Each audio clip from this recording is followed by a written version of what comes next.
Hello friends, நிறைய பேர் என்ன கேட்குறீங்க அப்படின்னா, நான் வந்து முடிச்சு 5 இயர்ஸ் ஆயிடுச்சு, 6 இயர்ஸ் ஆச்சு, திரும்ப எப்படி ஃப்ரெஷ்ஷாக ஸ்டார்ட் பண்ணுறது அப்படின்னு சொல்லி கேட்குறீங்க.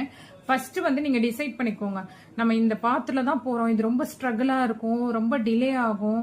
அதாவது சில பேருக்கு, எல்லாருக்கும் இல்லை, நம்ம ப்ரிப்பரேஷனை பொறுத்து ரொம்ப டிலே ஆகும். நான் வந்து என்ன நினச்சி வந்தேன்னா, 1 இயரில் வந்து நம்ம ஒர்க் பண்ணிட்டு இருக்கும்போதே அட்டன் பண்ணும்போது எனக்கு 4 to 5 மார்க்ஸில் போகும்போது நான் என்ன நினச்சி ஜாபை குவிட் பண்ணேன் அப்படின்னு சொன்னேன்னா, நம்ம வேலையும் பார்த்துட்டு குழந்தைங்களையும் பார்த்துட்டு பண்றதுனால தான் நமக்கு டைம் ஸ்பெண்ட் பண்ண முடியல. அட்லீஸ்ட் நம்ம ஃபுல் டைம் இதை பண்ணும்போது நம்ம கிளியர் பண்ணிடலாம் மேக்ஸிமம் 1 இயர்க்குள்ள, அப்படிதான் நினைச்சு வந்தேன்.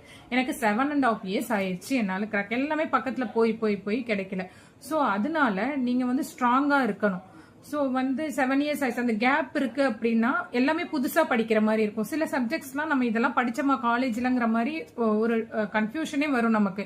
ஸோ அந்த மாதிரி டைம்ல வந்து இன்ட்ரெஸ்ட் இருக்கான்னு பாருங்க. ஃபுல் இன்ட்ரெஸ்ட் இல்லை சீரியஸா நம்ம இறங்குறோம் அப்படின்னா, நீங்க எல்லாத்துக்கும் ப்ரிப்பேர்டா ஆயிட்டு நம்ம கண்டிப்பா ஜாப் வேணும் அப்படின்னு சீரியஸ் ஆஸ்பிரண்ட் நினைக்கிறீங்க அப்படின்னா, பிகினிங்ல இருந்து பொறுமையா ஸ்டார்ட் பண்ணுங்க. கன்சிஸ்டன்டா விடாம ட்ரை பண்ணிட்டே இருங்க.